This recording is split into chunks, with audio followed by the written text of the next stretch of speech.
Voilà bientôt un an que, guidé par un leadership exemplaire, un leadership déterminé et visionnaire et animé d'un patriotisme panafricain constant, leurs excellences le capitaine Ibrahim Traoré, président du Faso, chef de l'État du Burkina,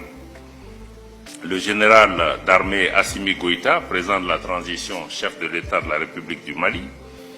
et le général de brigade Abdourahmane Tchani, président du Conseil national pour la sauvegarde de la patrie, chef de l'État de la République du Niger,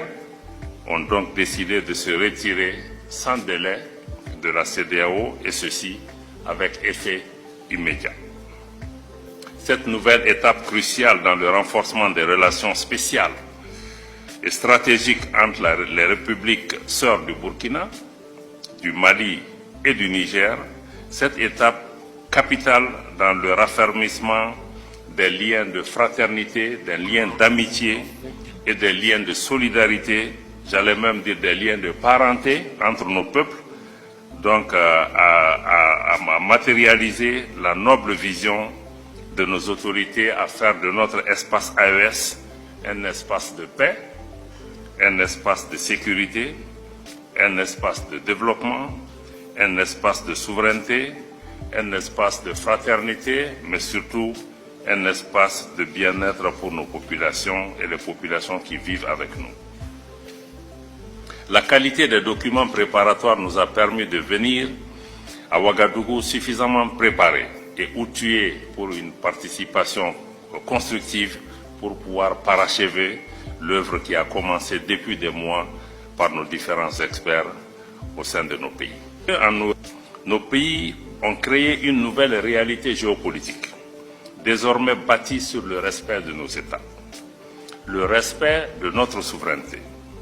le respect de nos décisions souveraines, mais aussi la défense sans complexe. Depuis la création de l'Alliance des États du Sahel, AES, le 16 septembre 2023, et de la Confédération des États du Sahel, le 6 juillet 2024, la concertation entre nos trois États n'a cessé de se renforcer, de sorte à porter plus haut notre vision commune dans les forats internationaux et à bâtir un espace plus fort dans les domaines diplomatiques, sécuritaires et de développement. Avec l'avènement de notre confédération, nous notons avec fierté l'engouement et le soutien des populations et des peuples africains, ainsi que l'excellente collaboration entre les divers départements ministériels des trois États qui sont constamment à pied d'œuvre pour matérialiser sur le terrain la vision commune d'un espace sahélien véritablement solidaire et souverain.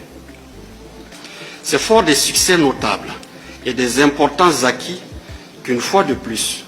nous nous retrouvons ici à Ouagadougou pour travailler à poursuivre l'harmonisation de nos vues sur les formalités postérieures à notre retrait de la communauté économique des États de l'Afrique de l'Ouest. Cette approche qui se veut consensuelle nous permettra de parvenir à une stratégie globale de négociation, notamment le format, le chronogramme et les aspects pratiques de dites négociations. L'importance de ces négociations recommande de notre part une certaine rigueur, la prise de mesures appropriées en vue d'aboutir à des résultats satisfaisants à la hauteur des attentes de nos trois chefs d'État et de nos vaillantes populations.